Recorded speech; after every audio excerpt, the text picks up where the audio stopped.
problemas. ¿Ya? Entonces, como le dije, vamos a ver lo que es la segunda ley de Newton, ver lo que corresponde a la fuerza de fricción y finalizamos con lo que corresponde a dinámica circular. ¿Correcto? Entre los logros de la sesión, primero definir la segunda ley de Newton, ¿no? Dar algunas pautas, algunos puntos principales, ¿no?, que debemos considerar a la hora de resolver cualquier problema que involucra dinámica, tanto lineal como circular. ¿Ya?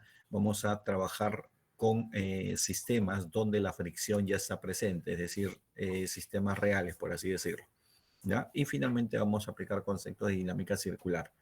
Ya cuando habíamos hablado de movimiento circular, movimiento en una trayectoria de tipo circular, donde la magnitud de la velocidad era constante, habíamos llegado a la conclusión de que pese a que la velocidad era constante, había una componente de la aceleración que era diferente de cero, ¿no es cierto? Entonces, por la segunda ley vamos a ver de que si hay una aceleración que apunta hacia el centro de la trayectoria, significa de que también debe haber una fuerza que genera dicha aceleración, ¿no? Entonces ahí básicamente ya habíamos adelantado un poco de los conceptos que vamos a aplicar el día de hoy, ¿no?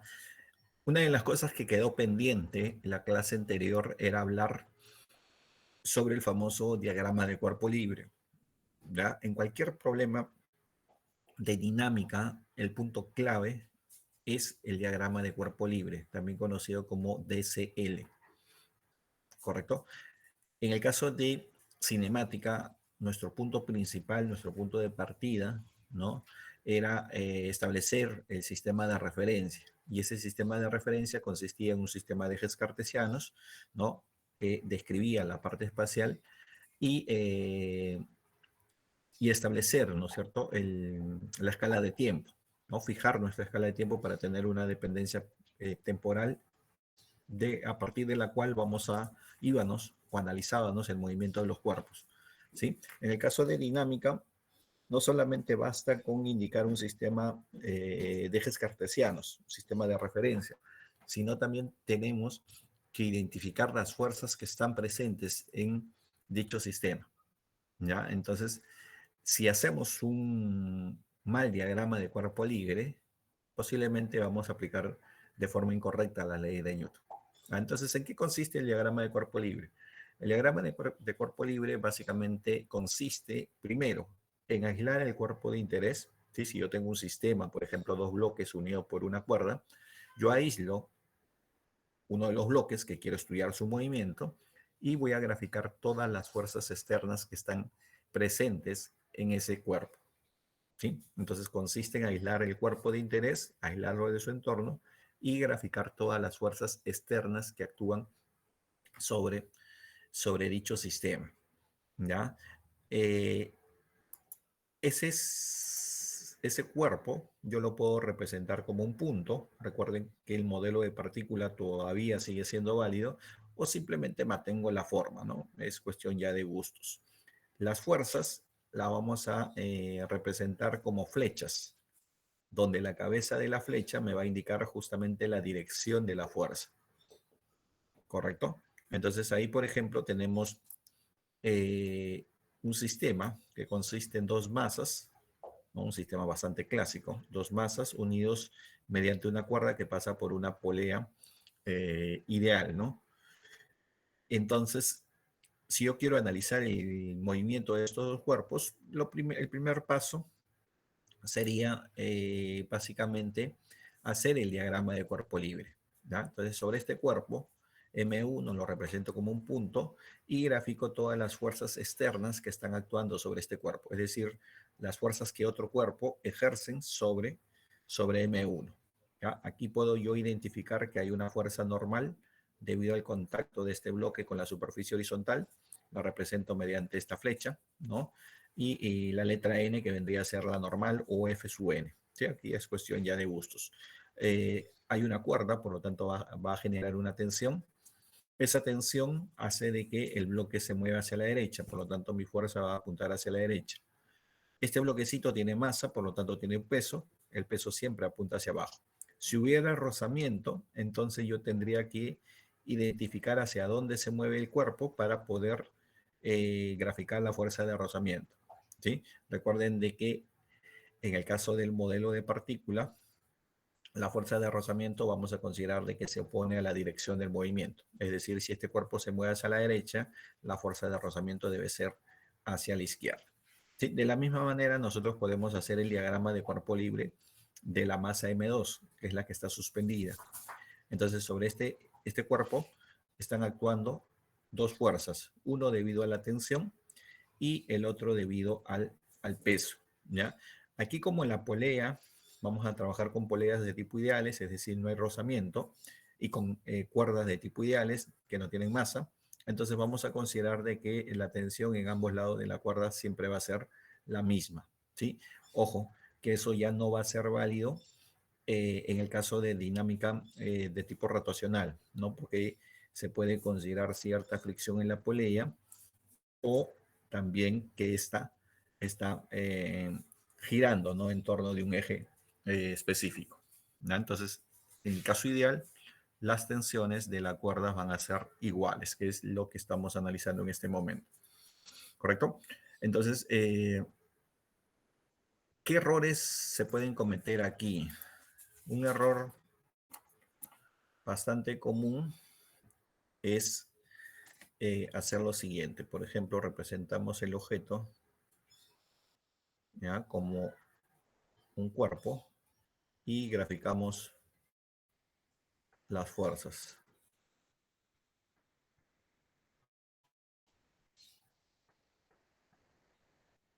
¿Ya? Si hay rozamiento,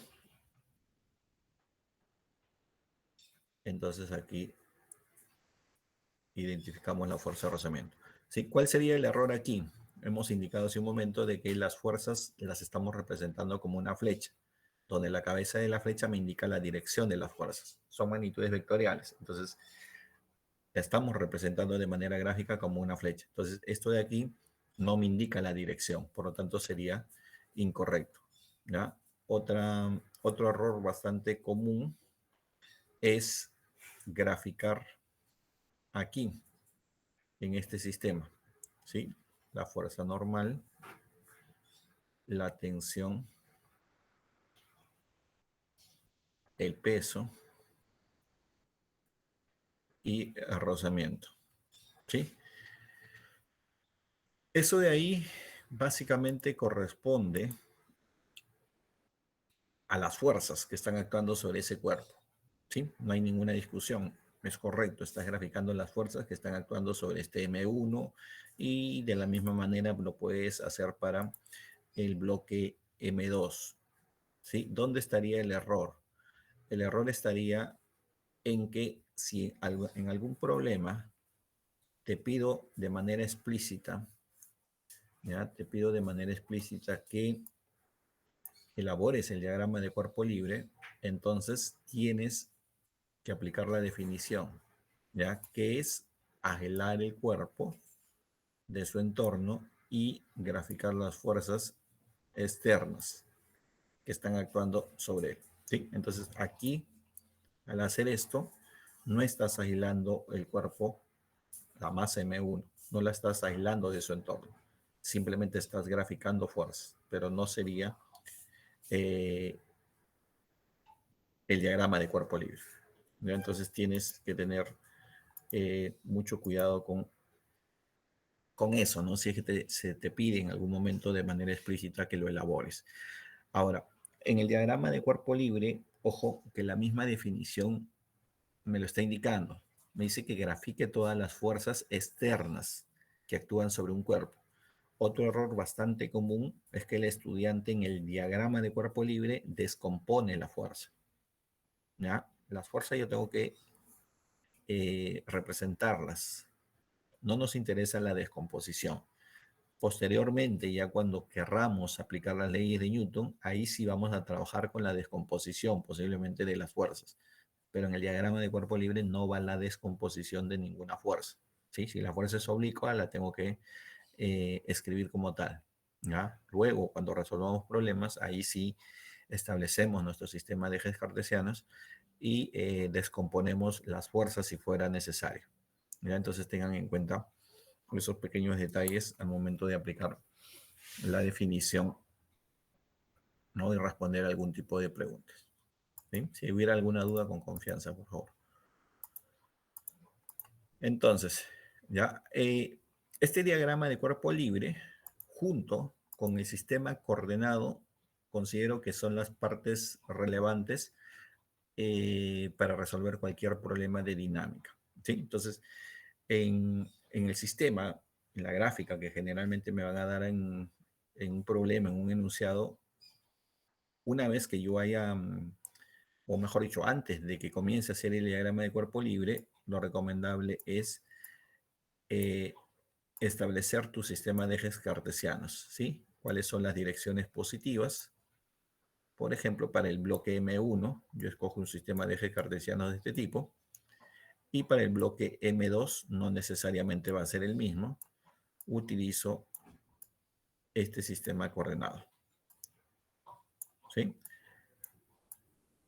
Observa de que son diferentes, ¿ya? A cada uno de ellos yo le voy a aplicar las leyes de Newton, condición de equilibrio, segunda ley, ¿sí? Entonces, esto, aunque parezca básico, es relevante, ¿ya? Porque te va justamente permitir aplicar las leyes de Newton de manera correcta. Y es más, en dinámicas circulares donde se comete más error, ¿ya? Y eso ocurre básicamente, ¿por qué? Porque no establecemos un sistema de ejes coordenados en el cual de antemano nos indica de manera indirecta dónde aplicar las leyes de Newton, ¿ya? Entonces tienen que tener un poquito de cuidado ahí para que puedan aplicar las leyes sin ningún tipo de inconveniente. Con este sistema coordenado me va a permitir justamente identificar la dirección de la fuerza de rozamiento y no solo eso, también me va a permitir ver si alguna de las fuerzas que yo identifiqué en el diagrama de cuerpo libre van a tener que ser descompuestas, ¿ya? Entonces es muy relevante estos dos puntos, ¿no? Que se pueden tratar como uno solo. A partir de ahí ya el resto básicamente es algebraico, ¿no? Aplicamos la segunda ley, primera ley, voy a tener un sistema de ecuaciones y simplemente me quedaría resolver ese sistema para encontrar lo que me están pidiendo. Entonces, pero la aplicación de las leyes o principios parte de estos pequeños detalles.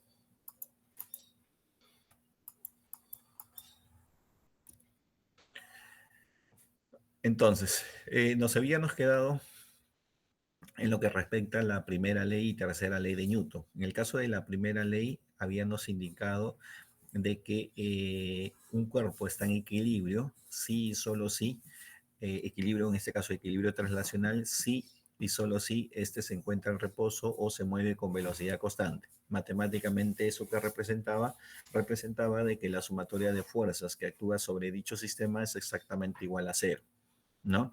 A partir de ahí vimos también lo que era la tercera ley de Newton, ¿no? Donde las fuerzas habíamos indicado de que siempre actúan en pares. Estas fuerzas, para que sean consideradas par de acción y reacción, habíamos indicado de que deben ser de la misma naturaleza, es decir, si son fuerzas de contacto, si una de las fuerzas es de contacto, la otra, para que sea su par de acción y reacción, debería también de ser una fuerza de contacto, ¿no? Si es una fuerza de campo, como la fuerza gravitacional, su par de acción y reacción también debería ser una fuerza de campo, ¿ya? ¿De qué manera sencilla podíamos identificar el par de acción y reacción? Mediante la colocación de subíndices, ¿no? Identificábamos una fuerza, la etiquetábamos con subíndices y cuando queríamos encontrar su par, lo único que hacíamos era invertir los índices para de esta manera asegurarnos de que estábamos aplicando de manera correcta la tercera ley de Newton, ¿ya? Entonces, eso es a manera de resumen de lo que vimos la semana pasada. Entonces, en el caso de la primera ley, acabamos de indicar de que para que un cuerpo esté en equilibrio, la suma de fuerzas debe ser exactamente igual a cero. Pero, ¿qué pasaría si esa suma de fuerzas no es igual a cero? ¿Sí? Entonces el cuerpo ya no estaría en equilibrio, según la primera ley de Newton. Entonces Newton hizo una serie de experimentos en la cual justamente encontró una relación entre lo que era la fuerza aplicada y la aceleración, ¿no? Si yo tengo un objeto que está en reposo, ese objeto inicialmente puedo considerar de que está en equilibrio, porque su velocidad es cero, es decir, la suma de fuerzas debe ser igual a cero. Pero si nosotros le aplicamos una fuerza con nuestra mano, vamos a observar de que ese objeto se empieza a mover. Es decir, hay un cambio en el vector velocidad, en la magnitud del vector velocidad. Pasa de un valor cero a un valor diferente de cero.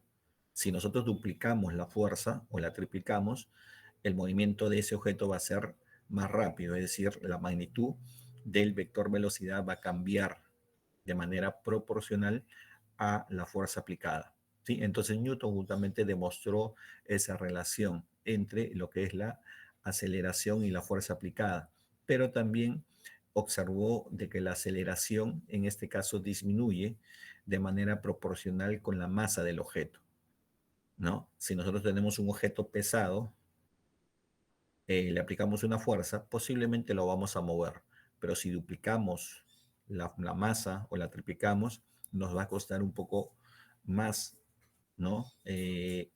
Tiempo, más esfuerzo, más trabajo, poder moverlo ese cuerpo, ¿no? Entonces hay una relación de tipo inversa entre lo que es la aceleración y la masa o la inercia de dicho objeto, ¿ya? Entonces esos resultados eh, llevaron a Newton a la siguiente conclusión. Él observó en este caso de que si que la magnitud de la fuerza entre lo que es la magnitud de la aceleración siempre se mantenía constante, ¿ya? Sin importar justamente la magnitud de la fuerza.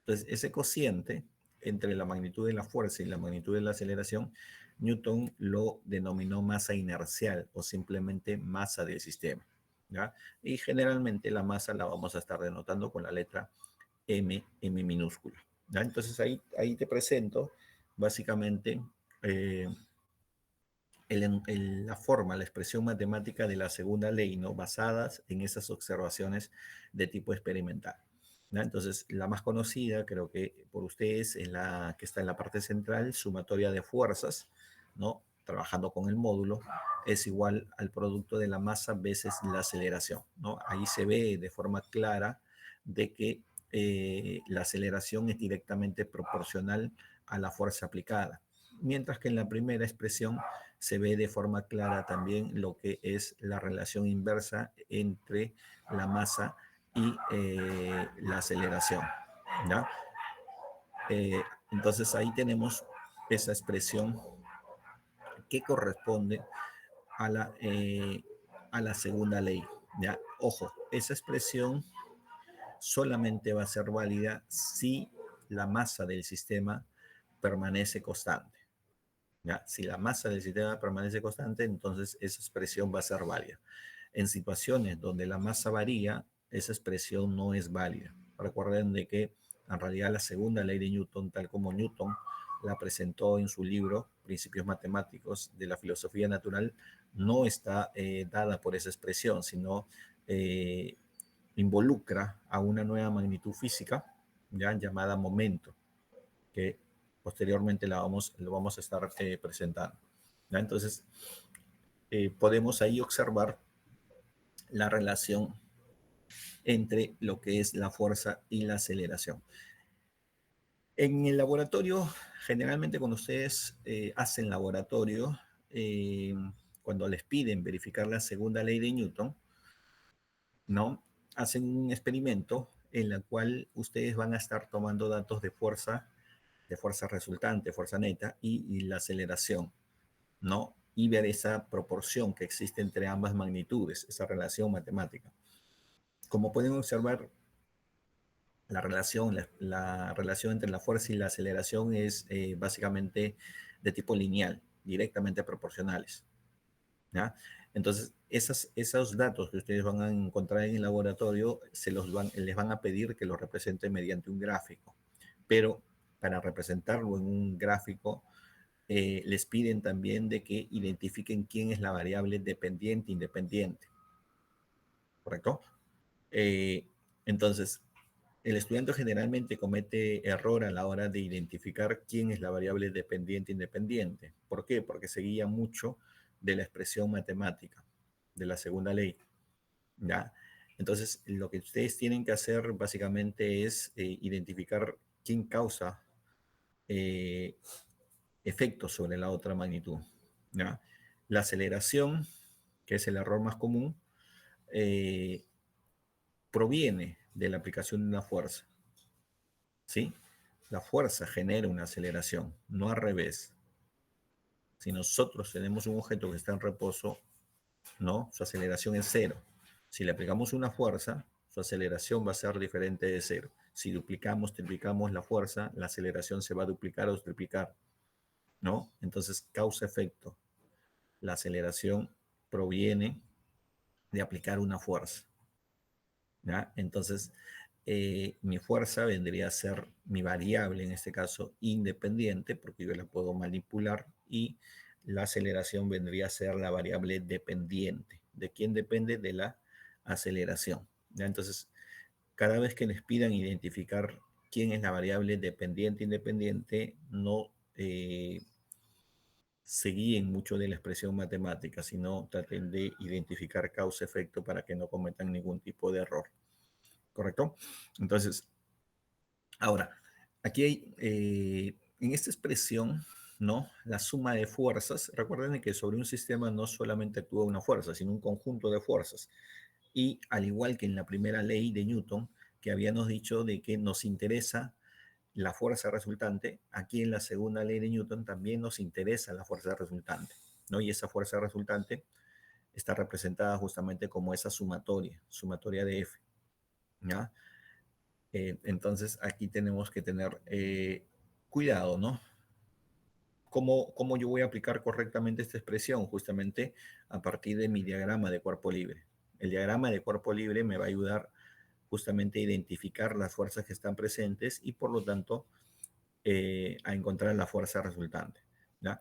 Esta expresión parece sencilla, ¿no? Parece muy sencilla, pero en realidad esconde muchas cosas aquí. Primero, que tenemos que nosotros, ¿no? Si hablamos ya de una forma más global, tenemos nosotros que identificar las fuerzas que están presentes en el universo, ¿no? Las fuerzas que actúan en el universo. Y no solamente eso, la masa está relacionada con justamente el conocimiento de la materia que tiene el universo, ¿no? Entonces Newton, mediante esa expresión, básicamente eh, obligó, ¿no es cierto?, a tener un conocimiento un poco más preciso acerca de lo que es la materia y de las fuerzas existentes en el universo, ¿ya? Entonces tengan ahí presente esa información. Las unidades de fuerza, ya lo habíamos indicado, son unidades de Newton en el sistema internacional y esto lo vamos a representar con la letra N, N mayúscula, ¿no? Entonces aquí tenías que tener cuidado, como te dije anteriormente, en no confundir las unidades de fuerza con la fuerza normal, ¿no? Que en algunos textos también se denota con la letra N mayúscula, ¿no? Puedes utilizar cualquier otra letra, otro subíndice, para no causar esa confusión ahí. Entonces, podemos ya dar una definición un poco más formal acerca de la segunda ley, ¿no? Me dice si una fuerza externa, ojo con eso, una fuerza neta externa, diferente de cero, actúa sobre un cuerpo, este va a acelerar, ¿sí? La dirección de la aceleración hemos visto de que es en la misma dirección que la fuerza resultante o que la fuerza neta, ¿no?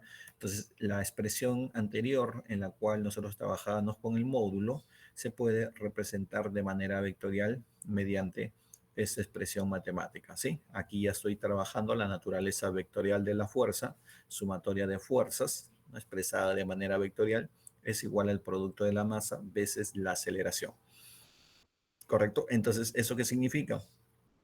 De que esta fuerza puede tener componentes X, Y y Z, así como también la aceleración respectivamente. Ojo, en esta definición de la segunda ley de Newton, ¿ya? Se está haciendo referencia a que la dirección de la aceleración es la misma que la fuerza resultante, ¿sí? Eso Es válido, lógico, si la masa se considera una cantidad siempre positiva, ¿ya? Sin embargo, aquí les dejo un dato curioso de un artículo publicado en el año 2017, donde unos investigadores reportaron, ¿no?, haber encontrado masa negativa. ¿Ya? Es un experimento que hicieron con átomos de rubidio, los cuales lo enfriaron cerca a la temperatura absoluta y observaron ese comportamiento de dicho sistema, ¿no? Quisieron justamente verificar la segunda ley de Newton y a ese sistema de átomo de rubidio y se dieron con la sorpresa de encontrar masa negativa. Pero recuerden de que al inicio yo les había comentado de que las leyes de Newton pierden su validez o tienen poca aplicabilidad en dos campos. Uno era cuando tratábamos de partículas que viajan cercana a la velocidad de la luz y otro cuando estábamos hablando de partículas atómicas o subatómicas, ¿no? Que sería el caso en este artículo presentado por dichos investigadores, ¿no? Partículas de rubidio o átomos de rubidio enfriados a temperatura muy cercana al cero absoluto, ¿no? Entonces tengan cuidado. Siempre nosotros vamos a trabajar con masa positiva. Entonces, nuestra expresión de la segunda ley de Newton para un sistema con masa constante es la que ustedes están viendo en pantalla. ¿Ya? Algunos aspectos que nosotros vamos a considerar acerca de la segunda ley de Newton es, primero, la expresión tal como está aquí escrita, representa una ecuación de tipo vectorial, es decir, tanto la fuerza como la aceleración de manera general van a tener componentes X, Y y Z. Entonces, la segunda ley de Newton yo la puedo aplicar de manera general a cada una de sus componentes cartesianas. ¿Sí? Lógico que en la mayoría de los casos nosotros vamos a estar trabajando en un sistema bidimensional, en el cual en uno de los ejes voy a aplicar la segunda ley de Newton, sea en el eje X o en el eje y en el otro voy a aplicar la condición de equilibrio. ¿Sí? En el caso de Z, posiblemente no vamos a analizar ningún tipo de movimiento, ¿ya? Pero de manera general podemos aplicar la segunda ley de Newton a cada una de sus componentes cartesianas. ¿Ya? Me dice también, el enunciado de la segunda ley de Newton se refiere a fuerzas externas, es decir, fuerzas ejercidas sobre el cuerpo por otros cuerpos de su entorno. ¿Sí? Aquí ya te puedes dar cuenta de la importancia, la relevancia de lo que es el diagrama de cuerpo libre. En el diagrama de cuerpo libre tú graficas las fuerzas externas actuando sobre un determinado sistema, ¿no? Una vez que tú has hecho ese diagrama de cuerpo libre, has identificado las fuerzas externas, vas a poder aplicar el enunciado de la segunda ley sin ningún tipo de problemas. Si tú cometes error en tu DCL, entonces es muy probable, o casi 100% seguro, de que vas a cometer error en la aplicación no solamente de la segunda ley, sino también de la primera. Entonces ten en cuenta ello. Tu punto de partida es el diagrama de cuerpo libre. Haz un buen diagrama de cuerpo libre y de ahí la aplicación de las leyes de Newton va a ser muy sencillo, ¿ya? Las ecuaciones que te he mostrado, esta ecuación o sus equivalentes, como te indiqué, son válidas para sistemas cuya masa es constante, ¿ya? Si la masa es constante, entonces las ecuaciones anteriores son válidas. Sin embargo, eh, la segunda ley de Newton, tal como Newton la presentó, es dada por esta expresión. Como puedes observar, la sumatoria de fuerzas o fuerza neta va a ser igual a quién? A la derivada de P con respecto al tiempo, donde P es en este caso la cantidad de movimiento lineal y este va a ser igual al producto de la masa veces la velocidad. El P también es un vector, ¿no? Igual al producto de la masa veces la velocidad. Entonces, a partir de esta expresión, yo puedo llegar al caso particular donde la masa del sistema es constante. ¿Ya? Entonces aquí tendríamos, por ejemplo, sumatoria de fuerzas, ¿ya? Es igual a la derivada con respecto al tiempo de P, ¿no es cierto? P es igual a M por B, ¿ya? Vectorialmente hablando. Entonces, sumatoria de fuerzas derivada de un producto tendría el primero constante, voy a considerar la velocidad, por la derivada del segundo más constante masa, la derivada de la velocidad, ¿no? Es una función de tipo vectorial, eso lo vimos en la primera sesión, ¿correcto? Entonces observa que aquí, ya, este término de aquí me da cuenta de la variación de la masa con el tiempo, derivada de la masa con respecto al tiempo.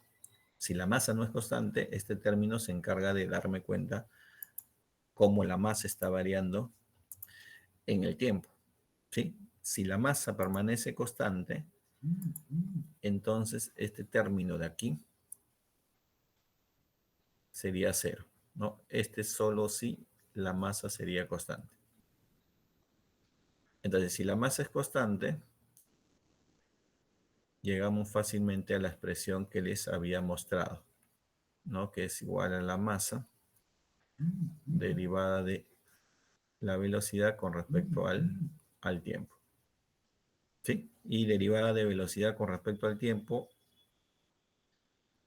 cinemática, primeras definiciones, es igual a la aceleración, ¿no? Y tengo mi expresión vectorial de la segunda ley de Newton, ¿ya? Entonces, cada vez de que la masa del sistema permanezca constante, yo puedo recurrir a esta expresión. Pero si la masa del sistema no es constante, ya no la puedo aplicar. Tendría que partir de esta expresión más general. Sistemas con masa variable en realidad son casi la mayoría. Un bus saliendo de un terminal con todos los pasajeros, con el tanque lleno de combustible, se traslada ¿no? a una otra provincia, quema combustible en el trayecto, puede hacer de que bajen pasajeros o suban más pasajeros. Entonces, en este caso, la masa ya no sería constante, ¿correcto? Entonces, tendríamos esa situación.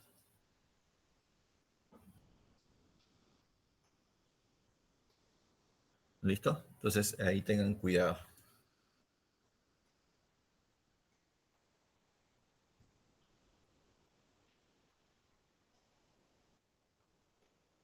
Otra, otro aspecto importante de la segunda ley de Newton es en qué tipo de sistemas son válidos, son válidas. ¿Sí? Habíamos indicado eh, de que Newton definió lo que es la primera ley justamente para establecer un marco de referencia de tipo inercial para sus otras leyes, ¿cierto? Entonces, mi segunda ley es válida solamente en sistemas de referencias de tipo inerciales, ¿sí? La segunda, la tercera ley van a ser válidas en sistemas de referencia de tipo inerciales, es decir, aquellos sistemas que están en reposo o se mueven con velocidad constante, ¿ya? Entonces, mi segunda ley va a ser válida solamente en sistemas de tipo inerciales. ¿Listo? Entonces, eso es lo que corresponde básicamente a las tres leyes de la dinámica o leyes de Newton, como las conocemos. Ahora, cuando nosotros hablamos que Newton tomó las ideas de Galileo Galilei, ¿no? Vimos de que en la mayoría de los casos se consideraban superficies ideales, es decir, donde el rozamiento era básicamente nulo, ¿ya? Sin embargo, nosotros sabemos de que el rozamiento existe rozamiento entre dos superficies en contacto, ¿ya? Entonces, este rozamiento básicamente se debe a las irregularidades entre las dos superficies en contacto, ¿sí? Entonces, podemos distinguir nosotros dos clases de rozamiento, un rozamiento de tipo cinético y un rozamiento de tipo estático, ¿ya? El rozamiento o la fuerza de rozamiento, como habíamos indicado, nosotros para esta parte la vamos a estar considerando de que es contraria a la dirección de movimiento. ¿Eso por qué? Porque seguimos aplicando nuestro modelo de partícula, es decir, el tamaño la forma, el color del objeto no nos interesa, lo consideramos como un punto, ¿no? Por lo tanto, la dirección de la fuerza, la ubicación de la fuerza no es relevante. La fuerza siempre vamos a considerar que se opone a la dirección del movimiento. Pero esto puede cambiar en el caso en que comencemos a analizar cuerpos rígidos, es decir, cuerpos en la cual ya la forma, el tamaño del objeto es relevante, ¿correcto? Entonces tengan en cuenta eso. Entonces habíamos indicado de que podemos distinguir dos tipos de fuerza de fricción. Una fuerza de fricción de tipo cinética. La fuerza de fricción de tipo cinética es aquella que aparece, ¿no?, cuando hay movimiento relativo de un cuerpo sobre otro. ¿Ya? En este caso, esa fuerza la vamos a considerar como una fuerza tangencial que se opone al desplazamiento del objeto. Los experimentos en este caso han mostrado de que esta fuerza de rozamiento es directamente proporcional a la fuerza normal. ¿Sí? Aquí está representada esa fuerza normal con la letra N minúscula. En este caso, la constante de proporcionalidad entre la fuerza y la normal vendría a ser esta letra griega conocida con el nombre de mu, mu sub k, y que para nosotros va a ser el coeficiente de rozamiento de tipo cinético. ¿Sí? Entonces mi fuerza de rozamiento cinético va a ser igual al producto del coeficiente de rozamiento cinético veces la fuerza normal. ¿Ya? Observa a partir de esta expresión de que las unidades del coeficiente de rozamiento no tiene unidades en realidad, es una cantidad de tipo adimensional. ¿Ya? Entonces, esta fuerza de rozamiento la vamos a considerar cuando hay movimiento de un cuerpo relativo a otro. ¿Sí? Esta fuerza, como te he indicado, básicamente aparece, o mejor dicho, se opone al movimiento de los objetos. ¿Ya? F sub k vendría a ser la fuerza de rozamiento cinética. En el caso de la fuerza de rozamiento estática, ¿ya?, el hecho de que un cuerpo no se mueva no significa de que no hay rozamiento. Si nosotros queremos mover, por ejemplo, un ropero pesado, le vamos a aplicar una fuerza. ¿Sí? Le vamos a aplicar una fuerza. Si la magnitud de esta fuerza no es lo suficiente, posiblemente no vamos a mover el ropero.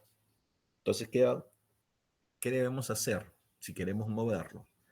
Lo que vamos a hacer es ir aumentando la magnitud de la fuerza, ¿cierto? Vamos a ir aumentando la magnitud de la fuerza. Va a llegar un instante en que esta fuerza es tal de que el ropero esté a punto de deslizarse. En esa situación, nosotros estaríamos en situación de rozamiento estático máximo. ¿Ya? Entonces, con eso, ¿qué te quiero decir? Que al igual que la fuerza de rozamiento cinética, se ha demostrado de que la fuerza de rozamiento estática va a ser directamente proporcional al valor de la normal, ¿no? Y aquí sí, en una primera parte yo voy a tener siempre una desigualdad. Recuerda de que si aplicamos la fuerza a un objeto y esta fuerza no es lo suficiente, entonces no vamos a producir ningún movimiento. ¿Qué hacemos? Aumentamos de manera gradual, ¿ya? Aumentamos de manera gradual esa fuerza, por lo tanto esta desigualdad va a ser válida, ¿ya? Entonces aquí el mu sub s vendría a ser mi coeficiente de rozamiento estático. Cuando esta desigualdad se vuelva una igualdad, estaríamos en condiciones de rozamiento máximo, condición estática máxima. ¿Sí? ¿Cuál es esa situación? Cuando el cuerpo está a punto de deslizarse. Ojo, no se ha movido, está a punto de deslizarse. ¿Sí? Ahí estaríamos en condiciones estáticas máximas.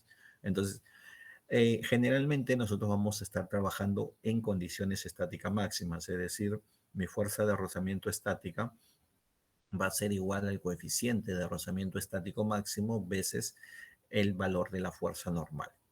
¿Ya? Pregunta, en el caso del coeficiente de rozamiento estático máximo y el coeficiente de rozamiento cinético, ¿cuál de ellos es mayor? ¿Cuál de los dos es mayor? ¿El cinético o el estático? Estático.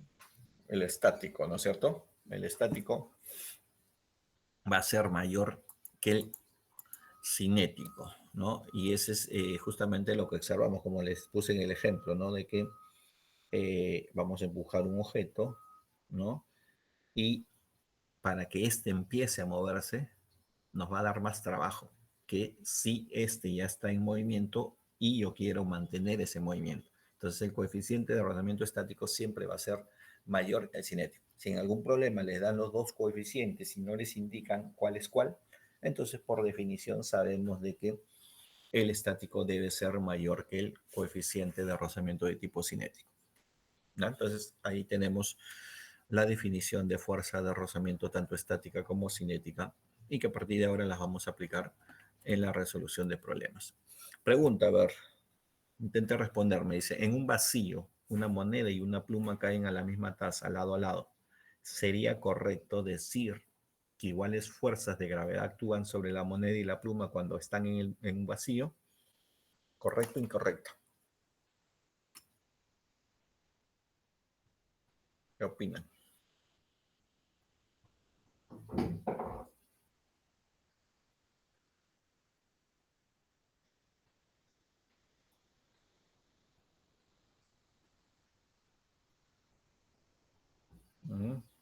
¿Cuál creen que serían? ¿Correcto? Correcto, me dice su compañera. Los demás.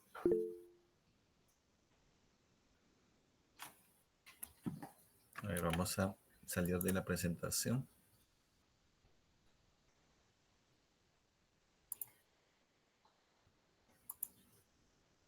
para ver la respuesta. Por acá han escrito en el chat. Oscar también me dice correcto. Matías también correcto. Andrés correcto.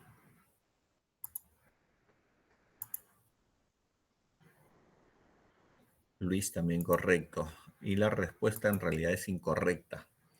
¿Por qué? Me dice lo siguiente. Sería correcto decir que iguales fuerzas de gravedad actúan sobre la pluma y la moneda cuando está en el vacío. ¿Sí? Esa es la pregunta. Entonces, recuerden, creo que les mostré el video de caída libre, ¿no? Eh, en la superficie lunar o el otro video que estaba también en la diapositiva en los laboratorios de la NASA, ¿no? En condiciones ideales, es decir, sin rozamiento, la única fuerza presente es la fuerza gravitacional o peso. El peso depende de la inercia, de la masa y de la aceleración de la gravedad. Entonces, aquí me dicen, ¿sería correcto decir que iguales fuerzas de gravedad actúan sobre la moneda? No, la fuerza gravitacional es igual al producto de la masa veces la aceleración de la gravedad. La masa le pertenece a cada cuerpo, ¿no? Entonces, una pluma y una moneda no tienen la misma masa. Lo que sí van a tener es la misma aceleración de la gravedad, ¿no? Entonces, aquí lo que sería igual es la aceleración de la gravedad, pero no la fuerza gravitacional, ¿ya? Entonces, tengan cuidado, mucho cuidado con ese tipo de preguntas, porque tratan de, más que todo, hacernos confundir, ¿no? Equivocarse al hacer un análisis rápido sobre la situación que le están planteando. Listo, a ver, ya para acabar con la parte de definición. Dinámica del movimiento circular. Como habíamos indicado cuando analizamos el movimiento a través de una trayectoria de tipo circular, a través de un círculo, nosotros vimos de que la velocidad, pese a que era constante, existía una aceleración que apuntaba hacia el centro de la trayectoria, ¿cierto? Esa aceleración nosotros le llamamos aceleración centrípeta y mostramos, o demostramos, mejor dicho, la expresión para esta aceleración. Entonces, acabamos de ver de que la segunda ley de Newton justamente establece lo que es una relación entre la fuerza y la aceleración, ¿no? Que la aceleración nace producto de la aplicación de una fuerza. Entonces, si en un movimiento de tipo circular hay una aceleración que apunta hacia el centro de la trayectoria, significa de que por la segunda ley de Newton debe haber una fuerza que también apunta hacia el centro de esa trayectoria. A esa fuerza nosotros la conocemos como fuerza centrípeta o fuerza radial. Entonces, Las leyes, ¿no? Las leyes que acabamos de ver para el caso de movimiento a lo largo de una línea recta también van a poder ser aplicadas para el caso de un movimiento en una trayectoria de tipo circular. ¿Sí? ¿Puedo aplicar la segunda ley de Newton para este tipo de trayectoria? Sí. ¿Puedo aplicar la condición de equilibrio? También. ¿No? Entonces, todas esas leyes que acabamos de ver las podemos aplicar también al caso del movimiento de tipo circular. ¿Correcto? Entonces, básicamente, ese es el contenido que nos faltaba ver, ¿ya? Que corresponde justamente a la parte de dinámica. Como ven, no es, por así decirlo, complicado en sus definiciones, pero sí hay que tener un poquito de cuidado, más que todo al momento de resolver problemas, ¿no? Aplicar esas definiciones en la resolución de problemas, ¿ya? Entonces, vamos a comenzar a resolver problemas. Ya quiero que ustedes intenten resolver esos problemas que les voy a presentar a continuación. ¿Ya? Primer ejercicio, me dicen, primero que elabore el diagrama de cuerpo libre de cada bloque, que calcule la aceleración del sistema y calcule la magnitud de la tensión en la cuerda que interconecta las masas 1 y 2. A ver, unos minutos, resuelvan esos problemas, plantéenlo, ¿ya? Así como ustedes saben. Y luego les voy a enviar un código QR para que ustedes me envíen sus respuestas. ¿Ya? Analizamos sus respuestas y hacemos las observaciones respectivas o las recomendaciones respectivas. ¿Ya? Entonces, un par de minutos, resuélvanlo y luego les voy a pedir a uno de ustedes que me envíen sus respuestas para ver cómo lo ha planteado, ver qué cosas se pueden corregir, qué cosas se pueden mejorar o si hay errores en el planteamiento del problema. ¿Ya? Entonces, empiecen con ese problemita unos minutos y luego comenzamos a analizarlo. ¿Ya? Cualquier duda, igual pregunta.